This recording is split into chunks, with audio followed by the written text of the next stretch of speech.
à l'entrée de laquelle a été signé le fameux traité des Pyrénées, scellant le mariage de Louis XIV et de l'infante d'Espagne. On n'imagine pas la splendeur qu'ont pu être les célébrations de cette paix enfin trouvée entre le royaume de France et d'Espagne.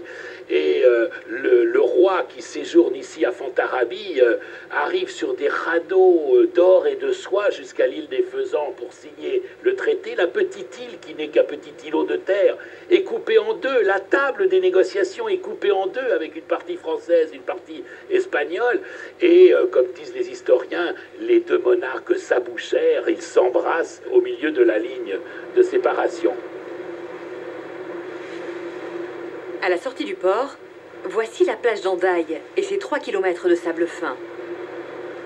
Ici, au pied des montagnes, se retrouvait la belle société, qui descendait notamment à l'hôtel Esqualduna, l'hôtel des Basques, joyau de l'entre-deux-guerres.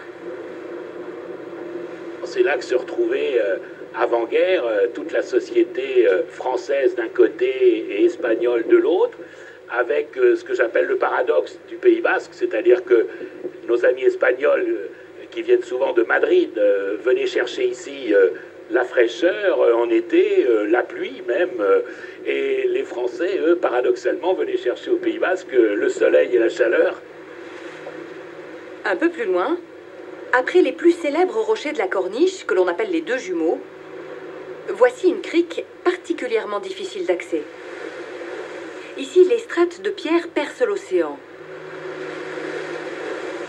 On l'appelle Aïsabia. Aïssa en basque, c'est les rochers, les rocs. Voilà, c'était une petite crique de rochers avec une petite rivière qui descend. Et effectivement, c'est un endroit absolument magique, sauvage. Cette immense bâtisse néo-basque qui porte le nom de la baie raconte elle aussi une belle histoire. Celle des années folles, où la côte basque attire les têtes couronnées russes, anglaises et tout le gratin mondain. La princesse de Faucigny fait bâtir cet hôtel-restaurant de luxe. Un tramway installé au ras de la falaise y conduit les hôtes. Le succès est immense. 2 ans après son ouverture, le restaurant est même classé parmi les meilleures tables du monde. Mais ce qui époustoufle les visiteurs, c'est ceci. Une piscine d'eau de mer creusée dans le flysch de la falaise. La plus belle piscine de toute la côte basque, en eau de mer, renouvelée à chaque marée 2 fois par jour. Et alors l'idée de Martinet, qui était le grand architecte d'Andaille, celui qui avait imaginé un Andaille extraordinaire, son idée avait été de faire là une piscine qui aurait eu près de 100 mètres de long, avec des gradins tout autour, à la fois pour des concours sportifs, des concours de plongée, de natation, mais aussi, pourquoi pas, une sorte de Marineland. Enfin, il y avait un nombre de projets extraordinaires dans cet endroit magique. La crise de 29 et la Seconde Guerre mondiale auront raison de ces projets pharaoniques. Un mal pour un bien, peut-être. Car la corniche, désormais inconstructible, a pu conserver tout son caractère.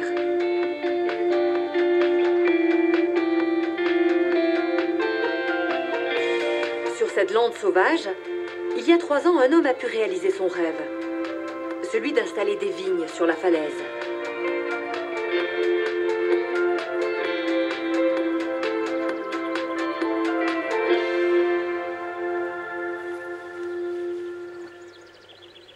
Emmanuel Poirmeur a décelé ici un atout de taille pour la viticulture. Un terroir. Ça, c'est typiquement le sol de ces 2 parcelles et de toute cette première crête. C'est la dégradation du falaise de Flysch. Et donc ici, tous les 30 cm, on a ces sols très caillouteux, très denses. Et intercalés entre ces sols, vous voyez, dégradés, qui font une sorte de petit paillage de cailloux, on a ce genre de silex qui est ressurgi aussi. Et ça, c'est voilà. Bon pour vous. Et ça, c'est typique de grands sols à blanc. On s'est dit que c'était l'endroit idéal. Mais ici, c'est d'abord la beauté du lieu qui a conquis Emmanuel. Ici, je suis plutôt servi.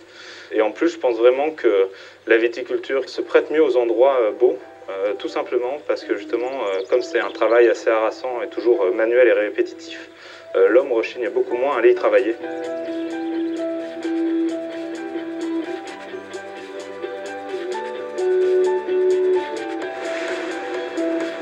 C'est pour cela qu'Emmanuel a décidé de tirer parti de toutes les merveilles de la corniche.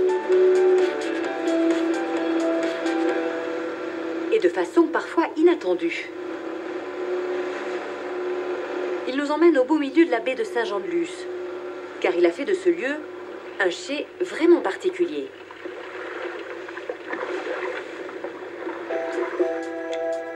C'est ici en effet qu'il a immergé une partie de son vin dans ses cuves de béton.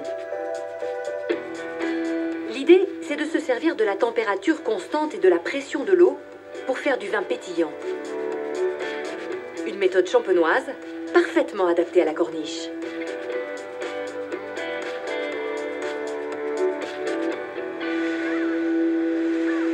Vous disiez que le vin, il avait besoin de beaux endroits, alors là, il se sent bien, votre vin? Bah, je pense, ouais.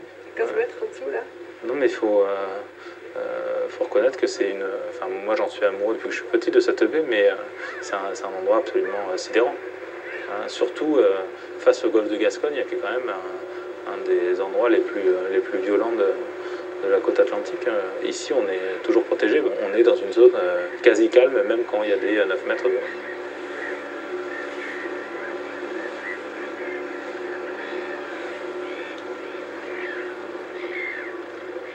Merci. Salut. Et pour que son vin vieillisse harmonieusement, Emmanuel est allé encore plus loin. Il lui a offert un petit morceau d'un des plus beaux vestiges de la corniche, le fort de Sokoa.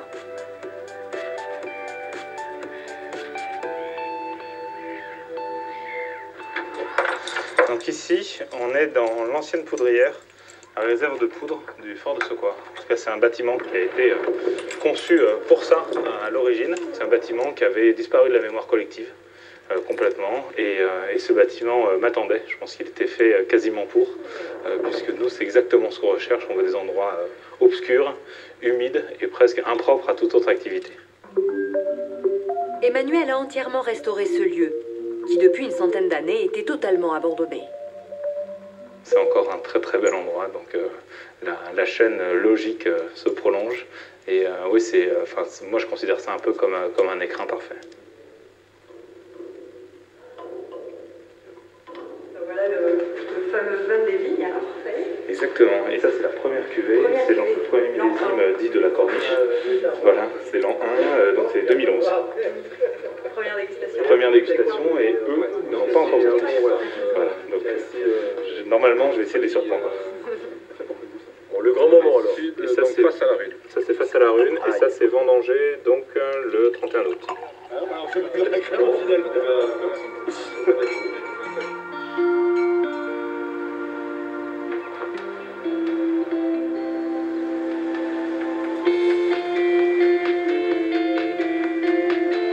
Le soleil va bientôt se coucher sur la corniche. L'heure d'une session de stand-up paddle, le sport de glisse en vogue.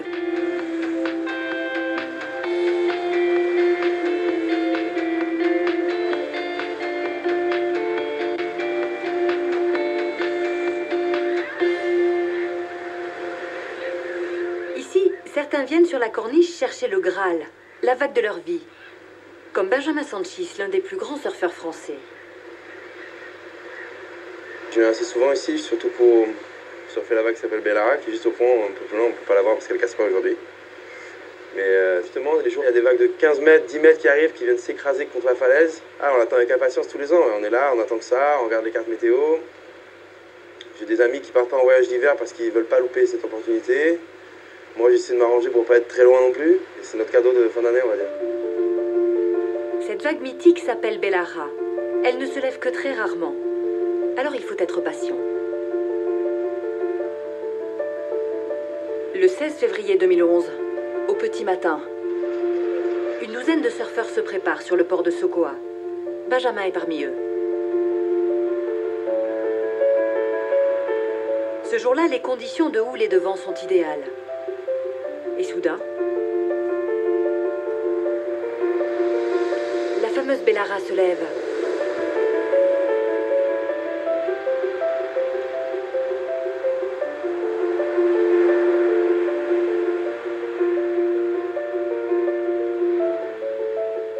des jet skis jusqu'au sommet, les surfeurs prennent les premières vagues.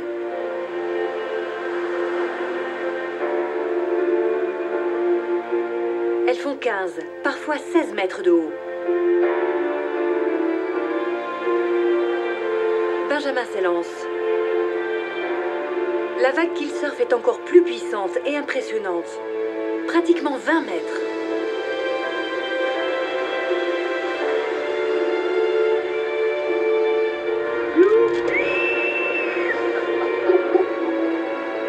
Benjamin vient de surfer la plus grosse vague du monde cette année-là. Ce soir, Bellara ne se montrera pas. Mais Benjamin profite de l'océan, quelles que soient les conditions.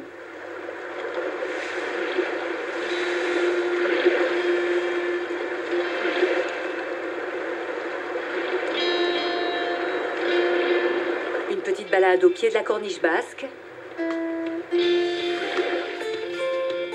Ce somptueux balcon sur l'océan.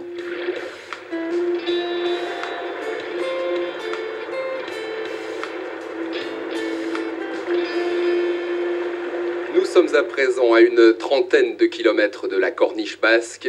Nous avons installé notre plateau à Cambo-les-Bains, au-dessus d'Espelette. Pourquoi Cambo-les-Bains? Eh bien parce que c'est ici, dans l'arrière-pays, que se trouve l'une des plus belles villas du Pays basque. C'est la villa Arnaga, entourée, vous le voyez, de somptueux jardins. Un domaine imaginé, dessiné par l'un des grands noms de l'histoire du théâtre, Edmond Rostand, le père de Cyrano de Bergerac. Béatrice Labatte, vous êtes